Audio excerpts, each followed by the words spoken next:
teman-teman trader investor, selamat datang di channel Cuan-Cuan Saham di Analisa Teknikal dan Terminologi Harian. Seperti biasa, hari ini hari Selasa 10 Juni 2025 dan nanti kita akan mengenai IHSG dan juga beberapa saham pilihan yang menarik-menarik. Sebelumnya, buat teman-teman yang mau kasih tip, support maupun donasi untuk Cuan-Cuan Saham, bisa caranya tinggal klik link sosial base deskripsi. Dan teman bisa kasih tip, support maupun donasi untuk Cuan-Cuan Saham dan juga pesan pribadi untuk saya. Terus buat teman-teman yang ada pertanyaan, kritik atau saran, silakan sampaikan aja, bisa via DM Instagram maupun komen YouTube. Dan insya Allah setiap pertanyaan teman-teman pastikan saya jawab kalau sering waktu. Lalu juga jangan lupa support terus channel Cuan-Cuan Saham dengan cara like, comment, dan subscribe, karena support teman-teman itu gratis. Tinggal klik aja, tapi sangat berarti buat konten kreator bisa ini. Jangan lupa juga nyalakan notifikasinya karena ada konten setiap hari dari Cuan-Cuan Saham, Senin sampai Jumat analisa harian, Sabtu dan Minggu konten spesial. Oke, saya ada sedikit inisiasi ya teman-teman ya. Pengen bikin program konsultasi portofolio. Nanti sifatnya tinggal kirim portofolio, terus nanti habis itu saya kasih advice yang mana itu sifatnya adalah pendapat pribadi ya. Jadi misalkan mau diikutin atau enggak itu silahkan, dan itu nanti sukarela. Itu nanti akan saya taruh di Google Form gitu ya, biar enak untuk teknisnya. Barangkali ada yang membutuhkan untuk konsultasi portofolio, nanti stay tune aja infonya di Instagram kalau enggak di YouTube ini. Oke, kita bahas IHSG di mana hari ini berhasil naik 1,65%. Candlenya solid, nggak ada perlawanan sama sekali, cuman memang IHSG ini closing di area resisten 7236. Kalau teman-teman ngikutin ya, dari kemarin saya bikin konten ketika IHSG di atas, ketika breakdown dia koreksi dulu, udah sampai 7000, rebound, dan sekarang ada di area 7236. Nah, sebenarnya untuk saat ini, selama dia belum breakout area tersebut, kita bisa mengasumsikan bahwasanya IHSG ini sideways ya.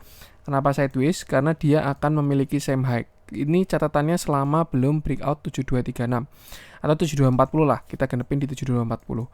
Jadi kalau misalkan besok IHSG gagal breakout 7240, ada potensi dia masuk ke fase sideways, dan sideways itu identik dengan same high dan same low. High, low, same high, same low. Itu kalau misalkan dia besok tidak berhasil breakout 7240. Kuncinya itu. Jadi kalau misalkan 7240-nya gagal di break, ada pelemahan, ada potensi dia masuk ke fase sideways. Nah, sideways sampai dia menentukan arah, apakah mau koreksi, reversal, double top, atau kembali menguat, itu juga masih bisa. Yang jelas untuk saat ini udah enak untuk kita menggunakan trigger lah ya, 7240 itu sebagai resist, dan untuk supportnya sendiri itu ada di area 7000. Ya, jadi kita mengasumsikan dia sedang sideways di range 7240 sampai area 7000 seperti itu. Tinggal biarkan IHSG yang menentukan arah, apakah dia mau breakout atau dia mau koreksi. Kalau kita lihat sebenarnya ini masih belum clear ya. Di area downtrend line juga ada potensi sebenarnya melemah. Tapi kalau dilihat dari candle hari ini sih, entah kenapa kok saya pengen optimis ya kalau melihat candlenya hari ini. Karena biasanya ketika masuk area resist, ketika seller itu berpotensi muncul, bakalan ada tekanan dari seller yang biasanya ditunjukkan dengan candle lemah, misalkan merah gini ya, atau misalkan shadow dan lain sebagainya. Tapi ini solid candlenya hari ini, dan ya siapa tahu memang kita besok dikasih breakout seperti itu. Pertanyaannya, kalau misalkan breakout, IHSG bisa sampai mana? Kita balik pakai Fibo aja. Ini target terdekatnya dari sekitar 7335 tuh. Tapi kalau misalkan kita tarik dari atas untuk Fibo-nya, nah ini juga dia sudah masuk area pullback sebenarnya. Jadi ya mungkin sekitar 7400-an. Yang jelas kalau dia berhasil lewat 7240 itu bagus. Next resistnya di 7336 ini sampai 7500-an seperti itu. Untuk yang cukup kuat areanya di 7500 ya. Di sini sebelumnya dia support, terus ketika breakdown dia jadi resist. Support, breakdown, resist, kan belum kena retest lagi ya. Apakah dia mau uji 7500 itu bisa juga. Kalau dari katalis sebenarnya mendukung untuk IHSG menguat ya. Musuhnya pasar modal itu suku bunga. Suku bunga tinggi, orang lebih suka deposito, obligasi, orang juga gak mau ambil kredit. Jadi likuiditas sedikit, bisnis tidak bergerak, perusahaan juga nggak bergerak. Tapi ketika suku bunga turun, nah itu kan orang jadi ngeluarin uang dari deposito, ngeluarin uang dari obligasi, pasar itu juga jadi banyak likuiditas, orang jadi cenderung belanja, usaha jadi bagus, pertumbuhan ekonomi, perusahaan juga cakep-cakep dan lain sebagainya. Seperti itu. Yang jelas itu untuk IHSG. Untuk secara teknikal perhatikan area tadi aja, 7240 sebagai konfirmasi breakout dan 7000 sebagai konfirmasi breakdown. Secara moving average juga dia masih bagus ya. Ini trennya masih menguat dan kalau kita lihat dia baru merespon EMA 20, bisa kita gunakan untuk trigger juga seperti itu. Oke, untuk IHSG kita akan lihat beberapa saham pilihan ya. Kita coba cek beberapa yang mungkin menarik. Antam sudah kita bahas, belum pengen saya bahas. BRPT juga kemarin sudah, BRMS udah, Bank Mandiri udah, BRI udah, BCA udah. Telkom ini baru bagi dividen, nggak usah kita bahas dulu. Saya tak bahas GoTo aja. Ini lama nggak dibahas ya. Dan kalau kita perhatikan baru ada rumor-rumor. Nah, cuman memang apa ya, rumor itu salah satu pemanis juga. Jadi untuk menggerakkan sesuatu itu kan ya ibarat kata kayak kalau misalkan kita dagang ya. Dagang itu kan butuh marketing. Misalkan kita jualan apa deh? Jualan pisang goreng. Nah, pisang goreng kan perlu dimarketingin juga. Kasih tahu ke tangga-tangga sebelah, kasih tahu ke lingkungan sebelah, upload di Instagram, pakai flyer, iklan dan lain sebagainya. Tujuannya apa? Biar beli pisang goreng. Nah, ini GoTo juga kalau kita lihat sebenarnya baru rame banget, isu yang cukup menarik juga di mana katanya Danantara mau masuk. Kalau dari saya pribadi ya, kalau misalkan membahas itu sebenarnya 50-50. Kalau diomongin bagus juga belum tahu. Maksudnya kenapa dia harus membeli perusahaan swasta. Notabene Danantara itu kan dananya kan dari semua BUMN ya. Jadi dari semua BUMN dia membeli perusahaan swasta itu tujuannya untuk apa? Malah menurut saya ini mungkin cukup apa ya? Cukup kapitalis lah bahasanya. Kalau misalkan GoTo dibeli Danantara, kita asumsikan dia juga menjadi BUMN lah ya, dalam tanda kutip BUMN, karena dana-dananya dari BUMN. Walaupun pasti ya nggak BUMN juga, cuman tanda kutip BUMN. Ketika GoTo dibeli sama Danantara, itu takutnya keputusannya itu jadi tidak objektif bisnis gitu. Ya yang namanya kita berbisnis itu kan memang ada kebermanfaatan buat orang lain, tapi kan kita juga perlu yang namanya profit ya, efisiensi sama efektivitas. Nah, ketika itu takutnya jadi milik pemerintah, yaitu bisa aja jadi ya kalau kita tahu kan GoTo kan juga membuka lapangan pekerjaan banyak banget. Maksudnya banyak yang jadi mitra dan lain sebagainya, dan yang diserap di sana itu cenderung yang susah mencari pekerjaan. Tuh. Ya ini mungkin secara umum ya, cuman ya ini sifatnya opini pribadi lah. Kalau misalkan data saya salah, saya mohon maaf, atau misalkan ada yang nggak setuju juga nggak ada masalah sama sekali. Intinya itu sih, kalau misalkan dia jadi BUMN, kalau di satu sisi ya bisa apa ya, ibarat kata ya kayak BI lah, kayak bank sentral gitu ya, kebijakan fiskal gitu ya. Misalkan contoh baru masyarakat butuh likuiditas, ojol-ojol butuh likuiditas, market butuh likuiditas, komisinya turunin. Jadi nanti perusahaannya cuannya kecil, mitranya belinya pendapatannya tinggi, ekonomi bisa bergejolak dan lain sebagainya. Ya itu malah ngalor ngidul di situ. Itu tadi mungkin sedikit banyak untuk GoTo ya. Cuman yang namanya rumor memang perlu konfirmasi. Tapi kalau sudah dikonfirmasi biasanya harga sudah naik tinggi. Jadi kita bahas technical analisisnya aja. Lama nggak bahas GoTo, kita bahas dari bigger view-nya dulu. Kalau kita pakai monthly, GoTo ini masih saham downtrend ya. Jadi setelah IPO turun, rebound, downtrend sampai 49. Saya pengen ngecek moving average-nya. Siapa tahu nih. Oh, EMA 50-nya monthly belum ada. Belum cukup lama, kita pakai weekly deh. Kalau weekly ada, tapi kayaknya lebih enak lihat pakai yang monthly. Ya, pakai weekly aja deh untuk bigger view-nya ya. Jadi kalau kita lihat terakhir GoTo ini koreksi. Kalau kita perhatikan pun juga slope-nya mulai melemah ya. Dari yang sebelumnya kemiringannya kayak gini, nih, mulai melandai. Ini biasa disertai divergen. Nah, di sini dia mulai menyamping. Dan ini bahkan dia sudah mulai menguat. PR-nya sekarang adalah konfirmasi perubahan arah tren. Yang mana itu akan terjadi kalau misalkan GoTo itu breakout area 86. Kenapa 86? Karena last high-nya di sana. Ini kan high, low, lower high, lower low, lower high, lower low, lower high, lower low, high. Nah, ini kan dia kan nggak sampai same low ataupun lower low ya. Dia di sini kita asumsikan membentuk higher low. Dan kalau misalkan dia berhasil membentuk higher high, akan ada terjadi yang namanya perubahan tren seperti itu. Itu gambaran besarnya. Tapi selama belum di breakout 86-nya, GoTo masih belum saham uptrend. Jadi ya kita bisa asumsikan dia sideways maupun bahkan downtrend seperti itu. Nah, itu untuk bigger view-nya. Untuk small view-nya kita pakai daily aja. Nah, kalau kita perhatikan juga dia baru aja rebound dari area 59. Dan kalau kita perhatikan di sini ada sebuah candlestick pattern reversal. Mungkin kalau kita pakai intraday ini ada double bottom. Bottom 1, bottom 2, breakout pakai volume. Jadi ada reversal kecil seperti itu. Dan kalau pertanyaannya dia bisa sampai mana, maka kita bisa tarik pakai Fibo dari sini ya. 87 sampai bottomnya itu di 60 kemarin. Tuh. Nah, untuk view pendeknya itu dia sekarang arahnya masih ke sini. Di area sekitar sini. 80 sampai area 75. Itu area pullback-nya. Cuman kalau misalkan ngomongin resist, di sini pun juga ada resist yang cukup kuat ya di area 72 ini. Mungkin sih kalau jangka pendeknya ini 72 dulu. Ini kan sebelumnya di sini dia support, breakdown, konsolidasi, lanjut turun ya. Nah, mungkin dia skenario seperti ini ke 72, baru setelah itu bikin higher low. Entah itu konsolidasi ke samping atau bikin higher low terus higher high, itu bisa juga. Cuman yang jelas itu view pendeknya seperti itu dulu kalau menurut saya dari si Goto ini. Dan itu akan valid selama dia tidak jebol 60. Jadi selama nggak jebol 60, Goto ini ada arah ke 72. Seperti itu. Nah, kalau 72-nya di break baru dia ke 75 sampai 80. Apakah sudah bagus? Kalau menurut saya belum. Dia itu baru bagus kalau sudah breakout area 89. Itu baru trennya berubah dan dia menjadi saham uptrend seperti itu. Kalau mau main ngelong atau misalkan teman-teman mau average down yang nyangkut-nyangkut di atas ya, saran saya sih jangan keburu-buru. Takutnya nanti terlanjur average down, ternyata dia nggak jadi reversal kan juga kacau juga. Tunggu aja konfirmasinya, breakout 87 atau 89, nanti ketika retest baru di situ averaging down untuk jemput yang di atas. Itu kalau misalkan mau averaging down. Tapi kalau nggak ya manfaatkan buat trading pendek dulu aja. Jadi untuk sekarang, kalau menurut saya targetnya 72, tuh baru setelah itu 75 sampai 80.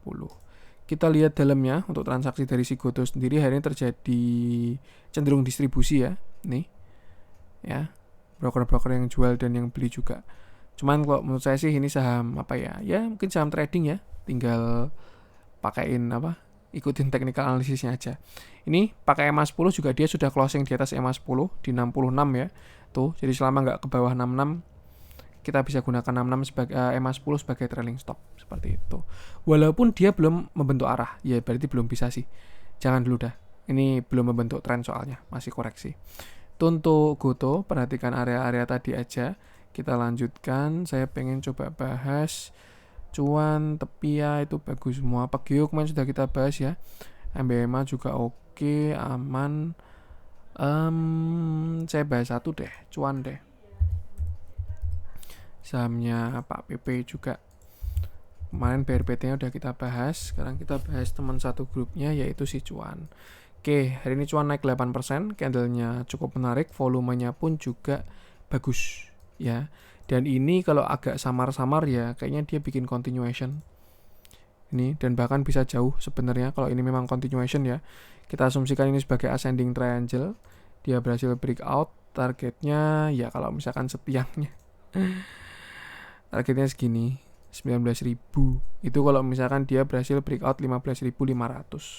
Tapi kalau kita balik pakai Fibonacci nih, ini adalah beberapa resist dari si Cuan sendiri. Sebenarnya kalau kita perhatikan ya, Cuan ini udah gak ada resist kalau pakai Fibonacci. Dia last stopnya cuma tinggal 15.650. Dan kalau misalkan area ini berhasil di break, jauh ya. Kalau pakai Fibonacci bahkan 24.000. Tapi kalau pakai chart pattern dia di 19.000-an. Seperti itu. Spreadnya masih bagus juga. Kemarin ketika dia bottom di 4.700an ya. Tuh. Mohon maaf, coba saya pause dulu ya bentar. Oke, kita lanjutin lagi. Ini untuk Cuan tadi ya, dengan view-nya. Kalau pakai technical analysis ada arah ke 19.000, sedangkan kalau pakai Fibonacci, kalau dia break 15.650 targetnya ke 24.000-an. Mana yang bakal hit ya belum tahu juga, kita kawal ke depannya. Yang jelas untuk support sekarang sudah di area 11.750. Jika teman-teman punya average di bawah 11.750 itu sudah sangat aman seperti itu.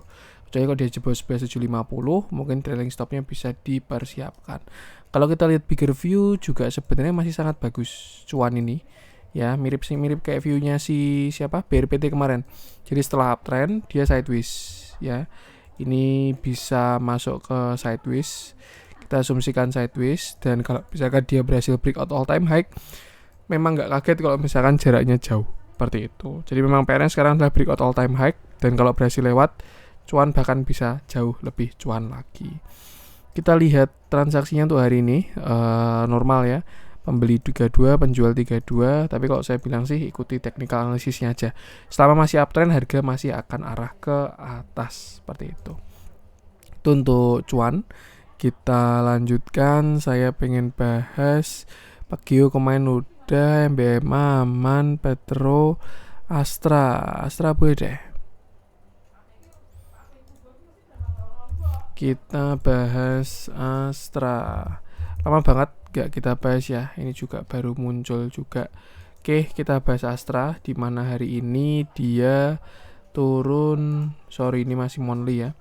Hari ini dia turun 0,22% dengan candle yang cukup solid dan volume tidak terlalu besar.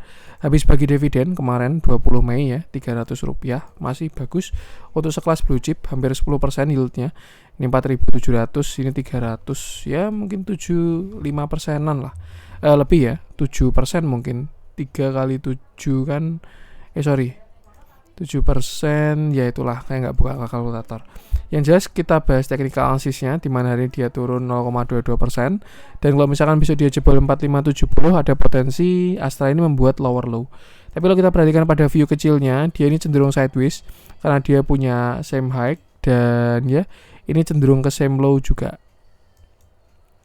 Nih, jadi Astra ini memang kelihatan kalau baru ranging ya.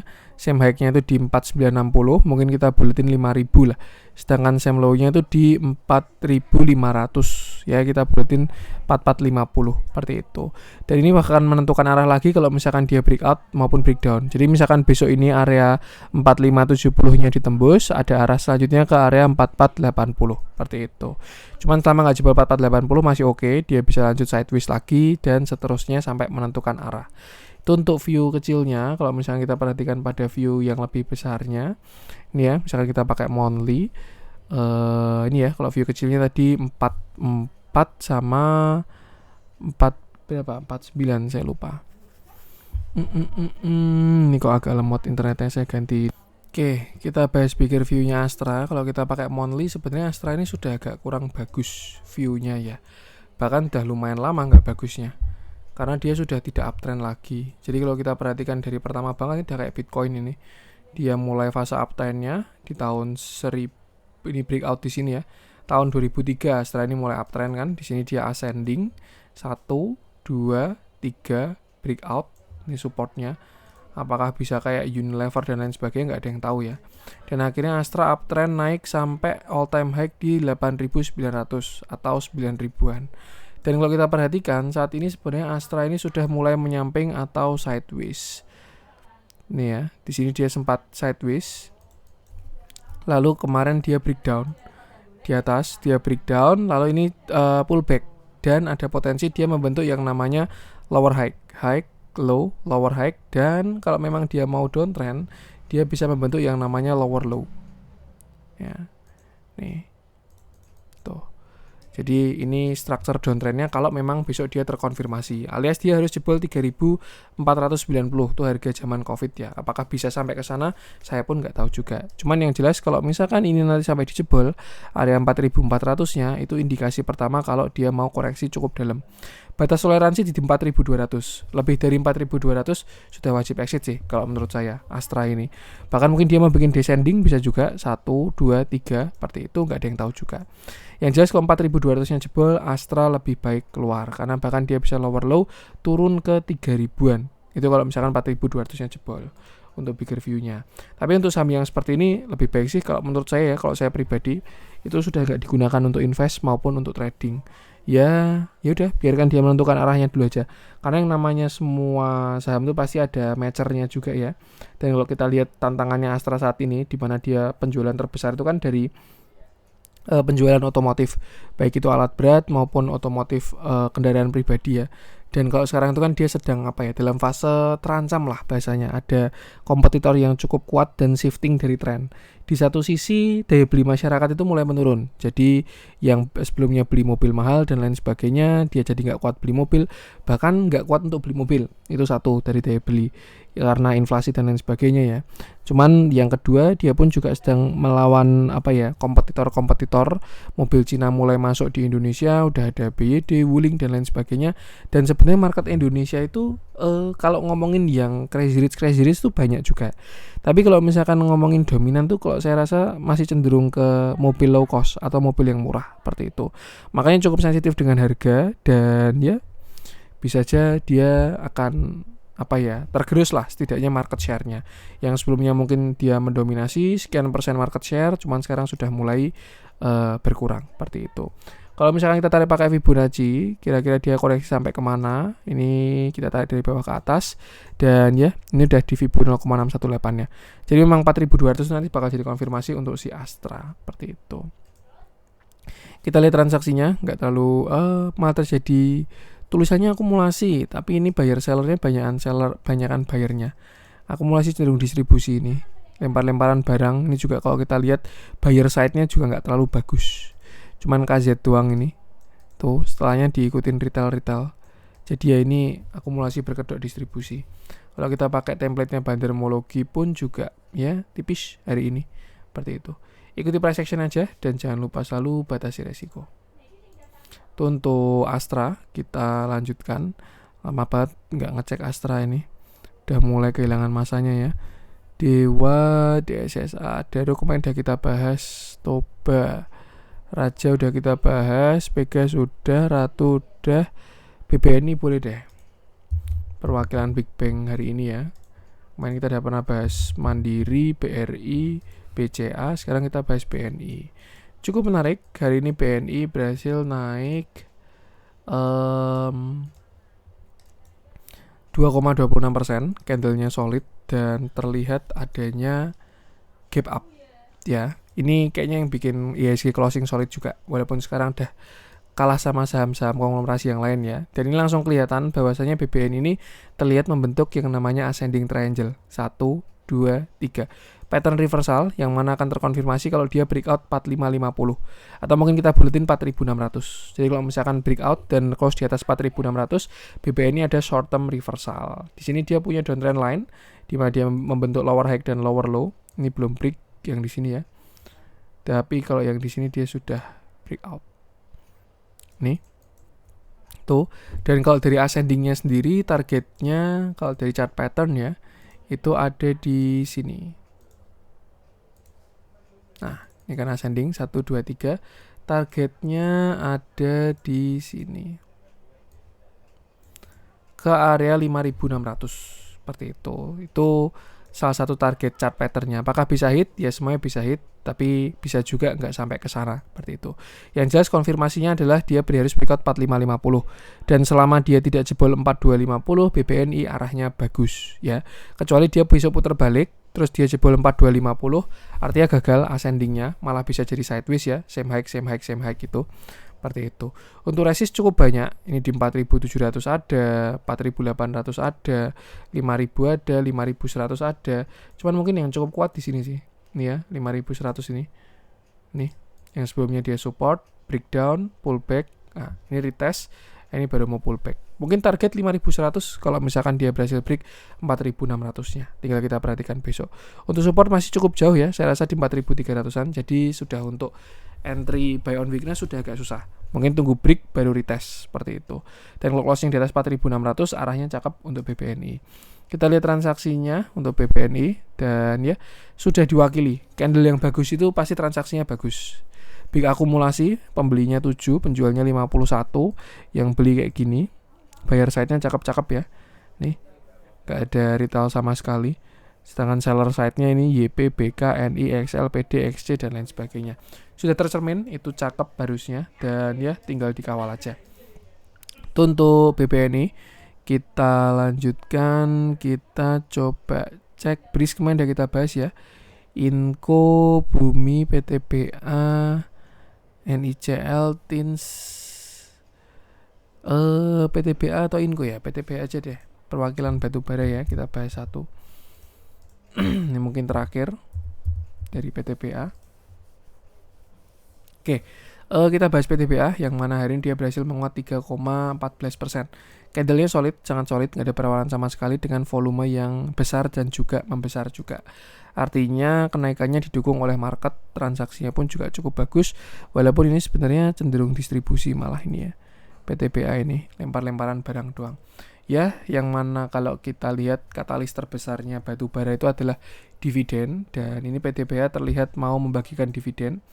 Nih, biasanya kan di bulan Mei 2024 itu Mei, terus 2023 itu di bulan Juni, terus 2022 itu di bulan Juni, dan sekarang pun dia sudah masuk ke bulan Juni, dan ya ada potensi untuk PTBA membagikan dividen. Kalau nggak salah kemarin saya baca di artikel itu ya, dengan EPS-nya sekian, kalau payout rasionya itu 75%, maka dividen per share itu sekitar Rp300, seperti itu. Dan kalau kita lihat yield-nya itu kan biasanya sekitar 10% ya. Lebih dari 10%. Ini misalkan 397, dia cumdate-nya di 2.900, artinya kan lebih dari 10%. Maka dari itu sebenarnya masih ada upside dari si PTBA ini, seperti itu. Tinggal upside-nya kemana, saya pun juga belum tahu. Nah, kalau kita lihat dari technical analysis, PTBA ini sideways dari tahun 2023 ya, ketika dia gap down gede-gedean ini, dividen yang gede banget, gap down, turun, sideways dari tahun 2023 sampai sekarang di tahun 2025. Dan same high-nya itu ada di area 3.100. Ya, jadi mungkin kalau secara TA paling gampang sekarang targetnya 3.100. Itu cuman sesimpel sideways saja. Same low, same high, same high, same low ke same high 3.100. Tapi kalau misalkan berhasil break 3.100 itu yang bakalan cakep. Kenapa? Karena dia keluar dari area konsolidasi dan targetnya bisa setinggi dari konsolidasinya juga. Di sekitar 4.400 nutupin semua gap di tahun-tahun lamanya. Seperti itu. Tapi kalau untuk menuju ke sana, saya rasa butuh katalis baru ya. Karena biasanya nanti ketika dia anggaplah naik sampai 3.100, habis itu dividen, dia gap down, jebret. Habis itu kan dia baru butuh naik lagi. Itu biasanya butuh katalis, yaitu harga batu bara. Nah, kalau misalkan kita perhatikan pakai Newcastle Gold Future ya, harga batu bara pun juga masih koreksi terus di 106, cukup dalam. Setelah kemarin puncaknya ini ya, jaya-jayanya batu bara tahun 2021 itu gila-gilaan itu, sekarang udah di harga 106. Kalau terlihat mau reversal belum ya. Ini mungkin inverted head and shoulder, shoulder kiri, head shoulder kanan, tapi masih belum kelihatan juga. Yang jelas kalau dari katalis harga komoditas masih belum terlihat seperti itu. Nah, kembali ke PTBA-nya lagi, kalau kita pakai candle ya, artinya mungkin ini cuma katalis dividen doang. Tinggal kita perhatikan kira-kira nanti dividennya berapa. Dan saran saya sih nggak usah diambil dividennya, karena Indian ya nggak ada yang namanya gratis ya. Kalau dividennya gede juga pasti gap down-nya pun juga bakalan gede juga, seperti itu. Untuk sekarang terlihat juga tren sudah mulai melemah. Yang sebelumnya slope-nya seperti ini, dia mulai miring. Ini membentuk sebuah uptrend channel ya, kayak gini. Nah, mungkin dia besok sampai 3.000-an itu baru jadi terlihat arahnya juga. Dan ya, kalau menurut saya ini terdekat sih arahnya 3.100-an sekian ya untuk ke same high-nya. Tapi untuk breakout dari itu saya rasa masih perlu ada tambahan lagi. Yang jelas kalau entry-nya tinggi jangan sekali-sekali ambil dividen, karena itu nanti udah nggak dapat dividen karena gap down berkali-kali dan bahkan dananya malah nyangkut. Seperti itu. Kita lihat transaksinya, ini juga nggak terlalu bagus dari transaksinya. Kelihatan kalau akumulasi, tapi sebenarnya ini biasa aja. Mungkin cenderung lempar-lemparan barang ya. Kalau kita pakai defaultnya bandarmologi, dan ya tidak disertai akumulasi juga. Jadi ya ini pure apa ya, bahasanya jebakan, memanfaatkan dividen lah.